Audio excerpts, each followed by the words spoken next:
गुरु ब्रह्म महिमा अलेख शरण। नमस्कार दर्शक वृंद, आपण मानंकु आजिर राशिफल कार्यक्रम रे मु एस कुमार स्वागत जनाऊछि। प्रतिदिन निजर राशिफल जानिबा पई गुरुकृपा यूट्यूब चैनल को सब्सक्राइब करंतु और पाखरे थिबा बेल आइकन को प्रेस करी ऑल नोटिफिकेशन ऑन करी दियंतु, जहा फल रे आमे जेते बेले वीडियो अपलोड करिवो प्रथमे आपण वीडियो देखि पारिबे। आमर यही वीडियो रे आपण संपूर्ण पंचांग सहित मेष ठारू मीन पर्यंत 12 गोटी राशिर राशिफल विषय रे जानि पारिबे। वीडियो को दयाकरी शेष पर्यंत देखंतु। वीडियोटी भल लागिथिले वीडियो को लाइक करंतु एवं आपणक प्रियजन पाखु शेयर करी जणांतु। एबे आसंतु जानिबा आज दिनर संपूर्ण पंचांग विषय। आज 2025 मसीहा अक्टोबर मास 12 तारिख रविवार, दिल्ली सौराब्द सन 1433 साल, स्वाधीन भारताब्द 79 वर्ष, महिमाद 198 वर्ष। उत्कल गजपति श्री श्री गजपति दिव्यसिंहदेव महाराजांकर 69 अंक। सौरस्व आश्विन मास 26 दिन, चांद्रमते कार्तिक कृष्ण पक्ष षष्ठी तिथि संध्या 6 घंटा 23 मिनिट पर्यंत। आजिर सूर्योदय विरजा क्षेत्र को 5 घंटा 42 मिनिट, कन्या लग्न 4 दंड 21 लिता गते उदय। आजिर सूर्यास्त विरजा क्षेत्र को 5 घंटा 20 मिनिट, मीन लग्न 3 दंड 10 लिता गते अस्त। आज वृष चंद्र प्रातः 6 घंटा 52 मिनिट पर्यंत, एहा परे मिथुन चंद्र मृगशिरा नक्षत्र संध्या 6 घंटा 12 मिनिट पर्यंत। आज जन्मित शिशुर वृष राशि वैश्यवर्ण देवगण, प्रातः 6 घंटा 52 मिनिट गते मिथुन राशि शूद्रवर्ण देवगण एवं संध्या 6 घंटा 12 मिनिट गते नरगण। आज मृत व्यक्तिर एक पाद पुष्कर दोष, संध्या 6 घंटा 12 मिनिट गते 2 पाद पुष्कर दोष। निषिद्ध खाद्य आज आमिष, बिरी, मसूर, अदा, निम्ब और दग्धद्रव्य भोजन निषेध अटे। आजिर अमृत योग प्रातः 6 घंटा 30 मिनिट गते 8 घंटा 54 मिनिट मध्य, रात्रि 7 घंटा 44 मिनिट गते 9 घंटा 19 मिनिट मध्य, रात्रि 11 घंटा 54 मिनिट गते 1 घंटा 20 मिनिट मध्य एवं रात्रि 2 घंटा 28 मिनिट गते शेष रात्रि 5 घंटा 42 मिनिट मध्य।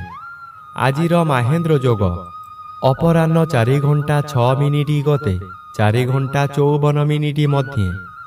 आजिर काल बेला एवं 12 बेला दिवा 11 घंटा 44 मिनिट गते 2 घंटा 28 मिनिट मध्य। आजिर काल रात्रि रात्रि 12 घंटा 48 मिनिट गते 2 घंटा 16 मिनिट मध्य। आजिर राहु काल अपराह्न 4 घंटा 30 मिनिट ठारू संध्या 6 घंटा मध्य। आज प्रातः 6 घंटा 52 मिनिट मध्य बिछा राशिर घात चंद्र, एहा परे कन्या राशिर घात चंद्र। संध्या 6 घंटा 12 मिनिट गते कुंभ राशिर घात नक्षत्र। संध्या 6 घंटा 23 मिनिट मध्य मेष राशि और कर्कट राशिर घात तिथि। मेष राशिर घात 12। प्रिय बंधुगण, एबे आसंतु जानिबा मेष ठारू मीन पर्यंत 12 गोटी राशिर राशिफल विषय रे। राशि चक्रर प्रथम राशि मेष राशि। आज मेष राशि जन्मित व्यक्ति मानक सकाशे तृतीय स्थान रे चंद्र और षष्ठ स्थान रे रवि गोचर करुथिबारु अति शुभ फल मिलिबो। आपणकर एही समय रे बहु चेष्टा करी बारंबार विफल हेउथिबा कार्य हठात आपणक सपक्ष रे जीव। बहु अर्थर मालिक आपण होई पारंती। पूर्वरु खराब थिबा स्वास्थ्य एही समय रे मनर बल वृद्धि पाइथिबारु स्वास्थ्य उत्तम रहिबो। ବନ୍ଧୁବାନ୍ଧବ ଆପଣଙ୍କର ପ୍ରଶଂସାଗାନ କରିବେ।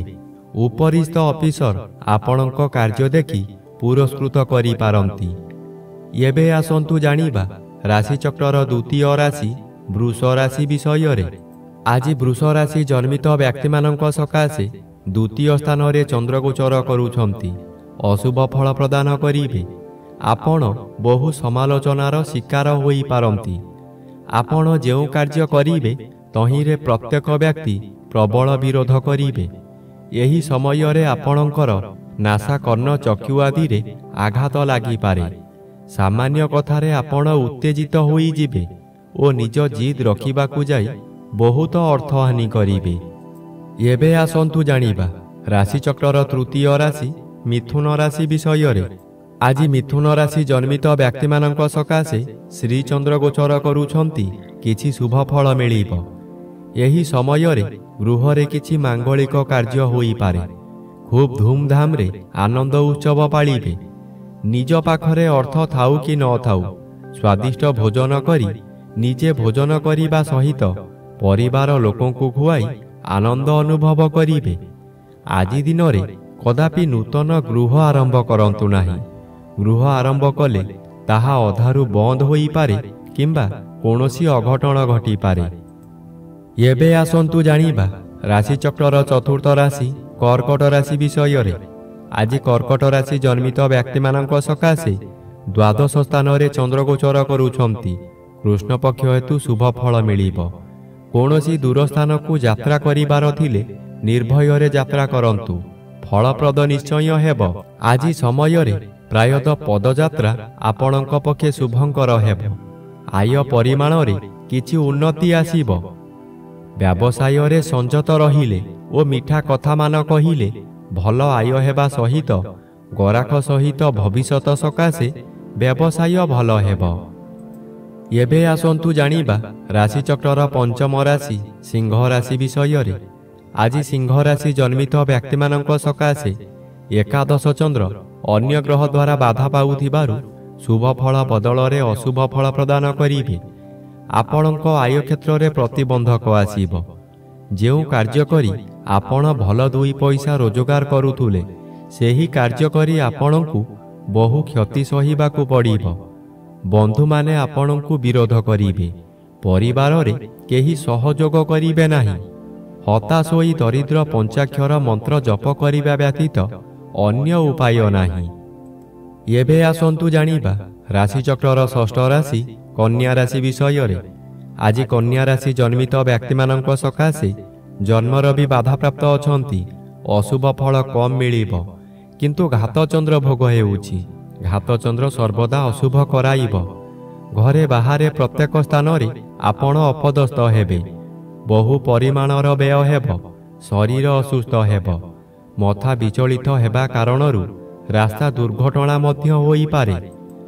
ଆଜି ନିଜ ମନକୁ ଶାନ୍ତ ନ କଲେ ନିଜକୁ ନିଜେ ଦଣ୍ଡ ଦେଇ ହଇରାଣ ଓ ଲୋକହସା ହୋଇପାରନ୍ତି। ଏବେ ଆସନ୍ତୁ ଜାଣିବା ରାଶିଚକ୍ରର ସପ୍ତମ ରାଶି ତୁଳା ରାଶି ବିଷୟରେ।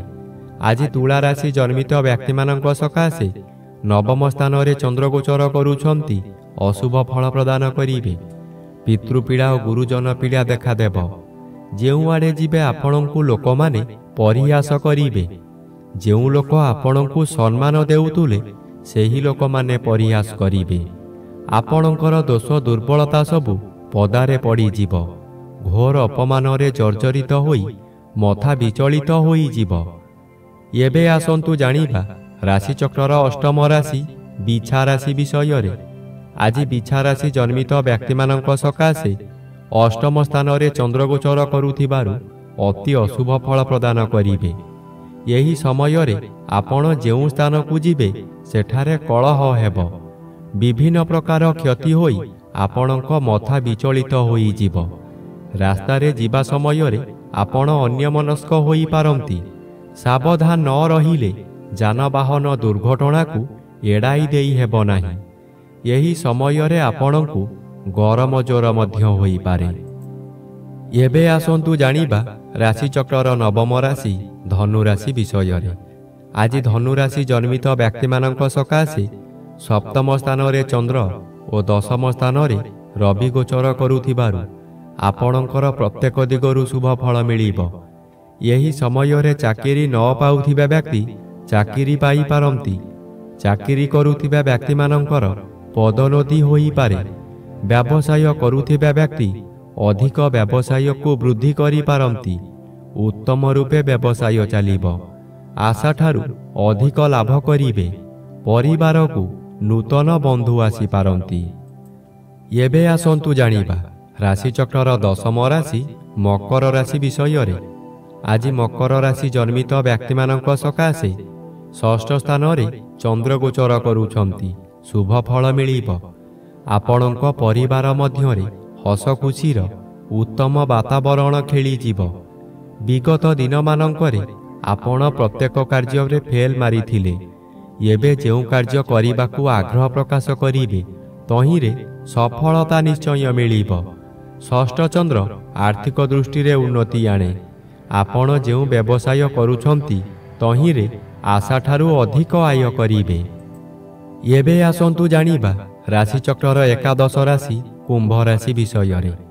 ଆଜି କୁମ୍ଭ ରାଶି ଜନ୍ମିତ ବ୍ୟକ୍ତିମାନଙ୍କ ସକାଶେ ପଞ୍ଚମ ସ୍ଥାନରେ ଚନ୍ଦ୍ର ଗୋଚର କରୁଛନ୍ତି। ଅଶୁଭ ଫଳ ପ୍ରଦାନ କରିବେ।